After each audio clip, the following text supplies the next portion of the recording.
In fantasy football, everyone is always searching for that next great sleeper. They're trying to look deep into their fantasy football drafts and trying to find the guy that can elevate them to win their fantasy football championship. But what is just as important as finding that late sleeper is finding values throughout the draft to help you win your fantasy football league. And in today's video, we're going to be doing a deep dive into my top 5 wide receiver steals for the 2022 fantasy football season. My name is Nick Lepre, and before we get on into today's video, I would like to ask that if you are new to the channel and you do end up enjoying today's video, that you please make sure to hit that subscribe button down below. And while you're down there, whether you are new to the channel or not, please make sure to leave a like on today's video. It would help us out a ton. And if you would like to follow me on Twitter, please do so at NotoriousFNTSY. So without further ado, let's get into my top 5 wide receiver steals that are going to help you guys win your 2022 fantasy football championship. So we will begin at number 1. We'll start earlier in the draft, and as the video goes on, we'll get deeper and deeper into the draft, beginning with Mike Evans, wide receiver, the Tampa Bay Buccaneers, ADP wide receiver 7, pick 15.9. In 2021, Mike Evans played in 16 games for the Buccaneers, finishing as the wide receiver number 8.5 PPR, and he was the wide receiver number 8.5 PPR points per game. He had 113 targets, 7.1 per game, ranking 25th at wide receiver, 74 receptions, 4.6 per game, 26th at wide receiver, 1,035 receiving yards, 64.7 per game, ranking 21st, and he had 14 total touchdowns, number 2 at the wide receiver position. Now, last year, Mike Evans had a ton of competition around him for targets. Chris Godwin, Antonio Brown, Rob Gronkowski, and they obviously had Mike Evans as well. So that is 4 humongous mouths to feed in the offense. Mike Evans, Chris Godwin, and Antonio Brown are the best trio in the NFL last year in terms of a wide receiver core. Those are 3 wide receivers that you could have made the argument are top 10 in the NFL last season in terms of talent. And then they have one of the generational talents at the tight end position, one of the best tight ends ever to play in the NFL in Rob Gronkowski. So there was a lot of mouths to feed in Tampa Bay, and even with all that competition around Mike Evans, he still finished as a top 10 receiver in half PPR, as well as in half PPR points per game. Now we swing to what is going to be happening in 2022. Rob Gronkowski retires. Now there's still a shot that maybe halfway through the season, Tom Brady calls up Gronk, and Tom Brady convinces Gronk to come back. Sure, maybe that could happen. But based upon what we know right now, Gronk is not going to be there. There is a good chance that Chris Godwin starts the season on the reserve/PUP list, which will put him out the first 4 games minimum on the season. So it could be maybe 6-7 games, but at least 4 games to start the season. And then they bring in Russell Gage from the Atlanta Falcons. We've seen Russell Gage play, and Russell Gage isn't terrible, but Russell Gage is not of the level of competition that a guy like Chris Godwin would have in this offense. So now we are in a situation for the first at least 4 games, most likely of the season, Mike Evans is going to have virtually no competition around him. And we already know that Tampa Bay Tom Brady loves feeding the ball to Mike Evans, especially in the red zone. Mike Evans dominates the touchdown total every single year in the NFL. He's done it with Jameis Winston, and he's done it with Tom Brady. Obviously, Tom Brady's a step up, but he was even able to do it with Jameis Winston. I really think that Mike Evans is a steal right now in fantasy football drafts, especially with the injuries around him. Coming off the board as the wide receiver 7, I could easily see him finishing inside of the top 3 at the wide receiver position at the end of the season. Next, we'll pivot to a little bit deeper on into the draft, into the middle rounds with Darnell. Here comes the Mooney, wide receiver of the Chicago Bears, ADP wide receiver 28, pick 56.9 off of the board right now in 2021. Playing in 17 games, Darnell Mooney finishes the wide receiver 24.5 PPR and the wide receiver number 32 in half PPR points per game. He had 140 targets, 8.2 per game, ranking 11th at wide receiver, 81 receptions, 4.8 per game, 18th.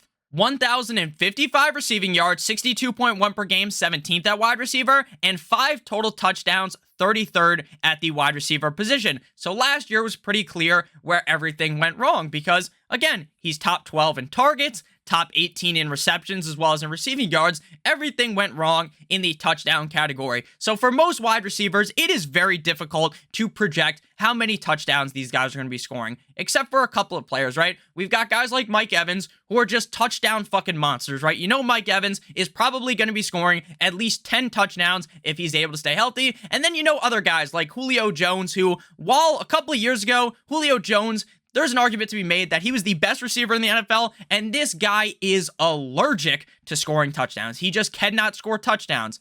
But Darnell Mooney is not either of those. He's not allergic to scoring touchdowns, but he's also not Mike Evans, where you know how many touchdowns he's going to score. But I think there is a pretty solid chance that Darnell Mooney scores more than 5 touchdowns in 2022. Why is that, Nick? Because I really believe that Matt Nagy's dumbass was part of the reason why this offense was so inept last season. I understand that it was Justin Fields' rookie year, so you can kind of push some of the blame towards him because he's a young quarterback. He's going to make some mistakes, blah, blah, blah. Obviously, it wasn't Justin Fields all season. They had other quarterbacks play as well. But at the end of the day in 2022, with a new head coach that isn't a certified dumbass like Matt Nagy, I really believe this offense is going to take that next step up in 2022. Now, do they have an excellent offensive line?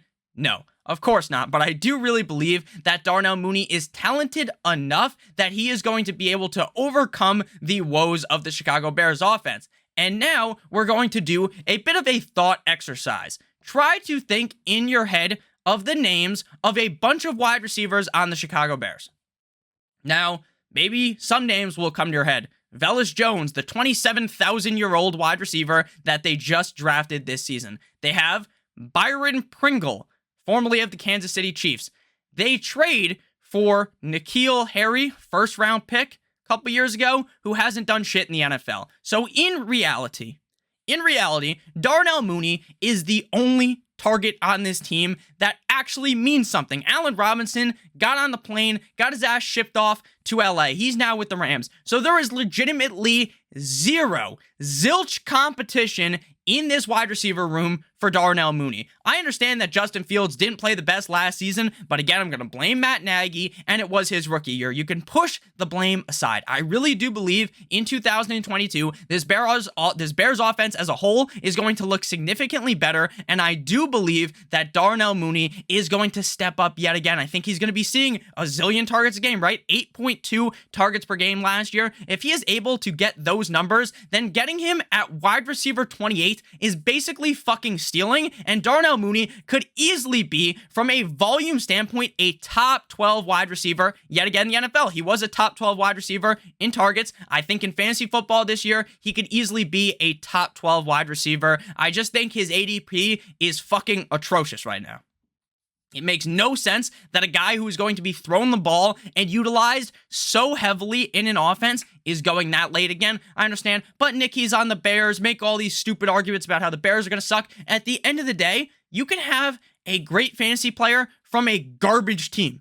So don't worry too much about the team. And another plus here is that the Bears are going to be down in games. The defense is not the Bears' defense of a couple years ago. So when they're down in games, what do teams have to do when they go down? They have to throw the ball even more. So Darnell Mooney is going to be peppered even further, deeper on in games. I love Darnell Mooney this season. And again, I frankly just do not understand his ADP. But before we move on into my number 3 wide receiver steal of today's video, I'd like to give you guys a quick word from our friends and our sponsor of today's video, Underdog Fantasy, which is the best place to play fantasy football this summer. The Best Ball Mania 3 tournament has $10 million in total prize money. $2 million to first place. And all you got to do is draft your team, and that's it. You don't have to worry about staying up all Tuesday night trying to do the waivers for a million leagues. You don't have to worry about calling up someone from your office, one of your friends, trying to construct some trade offer, and in reality, they don't give a fuck, or their wife tells you that, hey, he can't talk about fantasy football right now. It's me time. You don't have to worry about that. You don't have to worry about any of that because there's no trades and there's no in-season management. You don't even have to set your lineup because Underdog will give you guys the best score each week of the season for your lineup, so you don't even have to worry about setting your lineup. Last year's Best Ball Mania champion drafted in June. It is July 24th currently, so there is no need to wait. You can draft your team right now. If you click on the link in the video description down below, you will get a first match deposit bonus of up to $100 with Underdog, and you will be receiving our Best Ball Draft Kit 100% free. That's a combined $170 of value with a first-time deposit of $100 on Underdog Fantasy, so please make sure you click on the link in the video description down below. Back on into the video, we move to my number 3 wide receiver steal in your 2022 fantasy football drafts, and that is going to be Adam Thielen, wide receiver of the Minnesota Vikings. Current ADP, wide receiver 32 on Underdog, pick 68.4. So Adam Thielen in 2021 plays in 13 games, finishing as the wide receiver 28.5 PPR, but it is very important to look at his points per game number, because if you only play in 13 games, if you're not really close to playing in the full 17 games, it is going to be basically impossible for you to finish top 12, top 14, even like top 20 at your position. He finished as the wide receiver number 14.5 PPR points per game, tied with Keenan Allen and Tyler Lockett. He had 95 targets on the season, 7.3 per game, 37th at wide receiver, 67 receptions, 5.2 per game, 31st, 726 receiving yards, 55.8 per game, 41st. But the thing that really helped carry Adam Thielen, and something that has helped carry Adam Thielen for a long time now, kind of like Mike Evans, is the touchdown number. This man scored in 13 games. He scored 10 total touchdowns, which is 10th at wide receiver, tied with his teammate, Justin Jefferson, and Stephon Diggs. 10 total touchdowns in 13 games.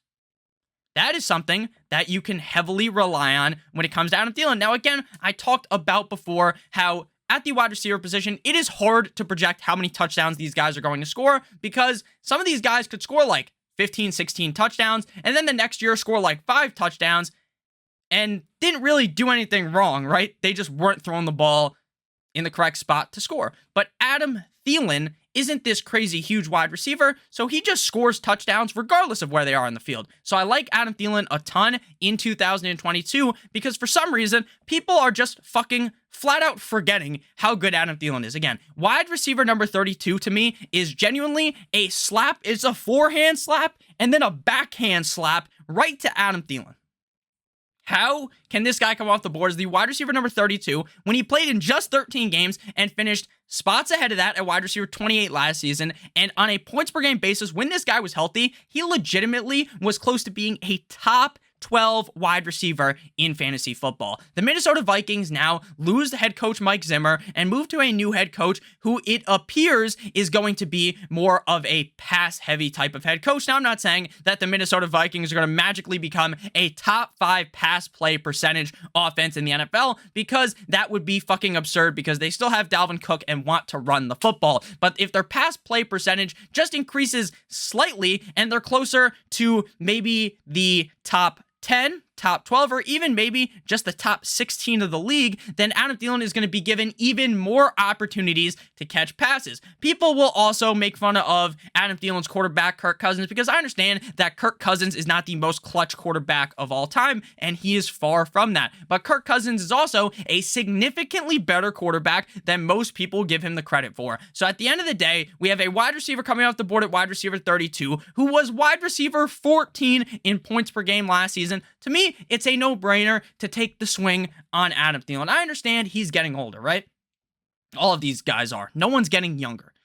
Doesn't work that way. But even at Adam Thielen's age, I really do believe that he still has the ability to be a top 18 wide receiver in fantasy football. We've seen him do it before. I understand they still have Justin Jefferson, but that might even help out Adam Thielen, because now the defenses aren't 100% worried about Adam Thielen. They're also worried about the fact that Justin Jefferson can turn the burners on and absolutely eviscerate any DB. So in conclusion here on Adam Thielen, he's the wide receiver 32 right now in ADP, which is just stupid. It really makes no sense that a player with the skill set of Adam Thielen is coming off the board that deep, with them bringing in a new head coach who's going to be more pass heavy, and with Adam Thielen putting up the numbers he's put up in the past and last season. So don't sleep on Adam Thielen. His ADP keeps moving up. A couple months ago, I talked about him. He was around pick 100. He's moving up.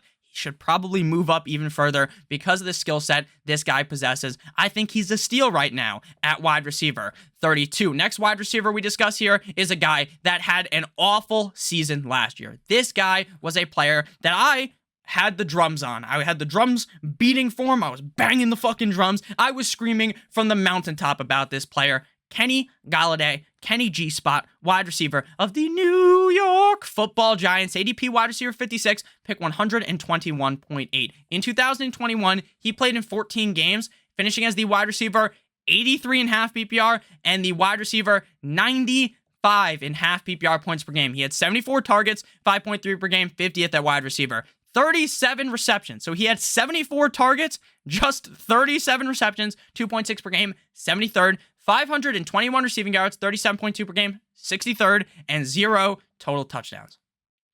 I talked about the Bears earlier and how Matt Nagy is a stooge. That team was a disaster. They were a dumpster fire. The Giants were also a dumpster fire. Joe Judge, the play calling towards the end of the season from this Giants team was legitimately unbelievable. I could have given my brother, when he was 3 years old, the sticks on Madden, and he would have had better play calling decisions than what Joe Judge was doing.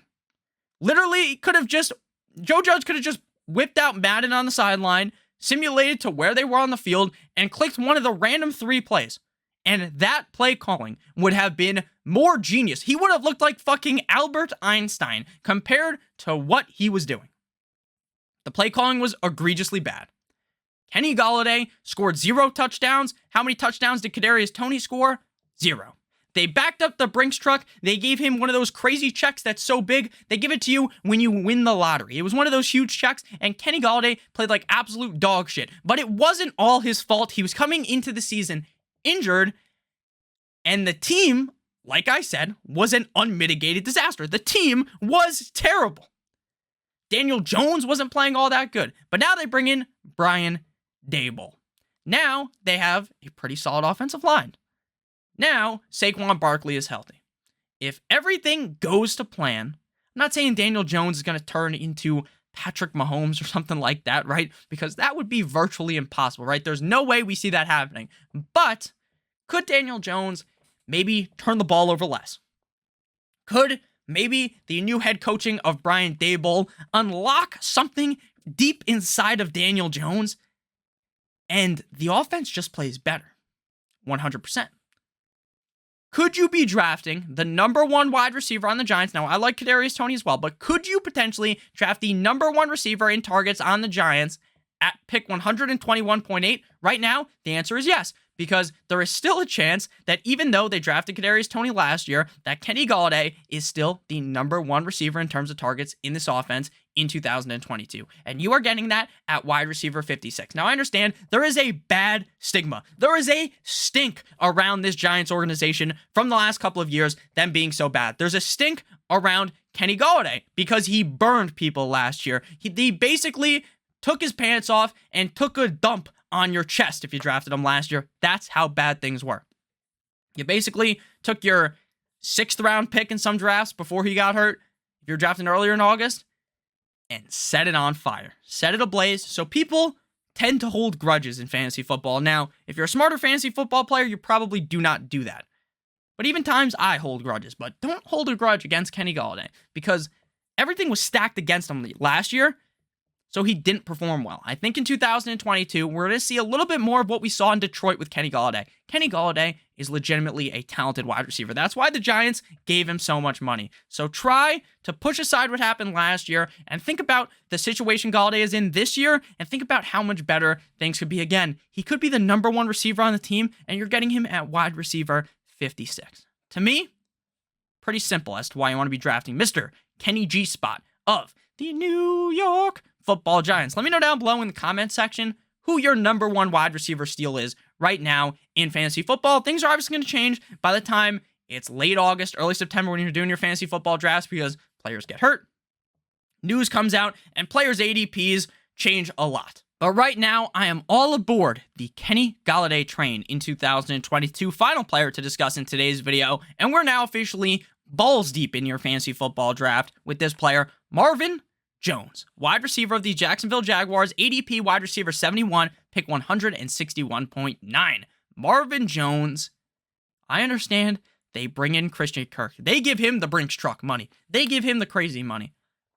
But if you look at their wide receiver core in Jacksonville, which I'm about to read off to you, try to tell me who you think the best wide receiver is on this offense. And could it be Marvin Jones? We have a wide receiver core of Christian Kirk, Marvin Jones, Zay Jones, Laviska Shenault, Laquan Treadwell, Jamal Agnew. Their tight end is Evan Ingram. Someone explain to me why Marvin Jones is going so late. Now, I understand, again, we've got a bad team with the Jaguars. They've got a new head coach. No more of that dumbass Urban Meyer. Someone explain to me why Marvin Jones is being drafted this late in the draft. Now, I understand Christian Kirk has this skill set of, oh, this is a fast wide receiver, right? Marvin Jones isn't fucking Usain Bolt. Neither is Christian Kirk, but Christian Kirk's pretty fast. I understand that. But why is Marvin Jones wide receiver 71? Someone make this make sense to me. I understand that Trevor Lawrence was bad last year. He was legitimately terrible for how much gawk people were given to this guy. He sucked last year for what people thought he was going to be in his rookie year. Now I understand going from Clemson to Jacksonville, pretty bad, right? Pretty bad. But still, Marvin Jones played pretty solid there. I understand that they bring in Christian Kirk, but Marvin Jones is still a legitimate wide receiver that is going to be getting a lot of targets. 17 games last year, Marvin Jones, wide receiver 34.5 PPR, wide receiver 43.5 PPR points per game. He had 118 targets, 6.9 per game. Very nice. I like 6.96. Get it? Number 24 at wide receiver. 73 receptions, 4.3 per game, 28th. 832 receiving yards, 48.9 per game, 33rd. And 4 total touchdowns, 48th. What makes no sense is his ADP. Now, should he be drafted in the 7th round? No, he shouldn't. But should he be closer to 120? Should he be closer to Kenny Golladay? Probably. Again, do I know for sure that Marvin Jones is going to be the number 1 receiver on the team? No, I don't know that. But I already know he has the rapport with Trevor Lawrence. And I already know that I don't think Christian Kirk deserved the money he got. And I don't think Christian Kirk is that great. I don't think he's that consistent. He's just a big play receiver that we've seen what he is in Arizona. Maybe now, given the chance to be the number 1 receiver, right? There's no D-Hop there. Then maybe he really does just smash my expectations in, right? Maybe he slaps me front hand, backhand, and makes me seem like a dumbass. But what I see right now is Marvin Jones at wide receiver 71, and I'm thinking, why is it like that? Why? What makes Marvin Jones wide receiver 71? And I can't find a single answer in my head. I understand that he's on a bad team. I understand Trevor Lawrence kind of sucked, but you don't look at just last year. You got to try to figure out what you think is going to happen in 2022. And in 2022, I think Marvin Jones is in a decent spot to succeed in 2022. So let me know what you guys think about all these players, and let me know who your guys' favorite wide receiver steal is this season. Please make sure that you do check out the link in the video description to get that first match deposit bonus on Underdog, as well as our best ball draft kit for 100% free. I love you guys all so much. I hope you have a great rest of your guys' day. And as always, good boy.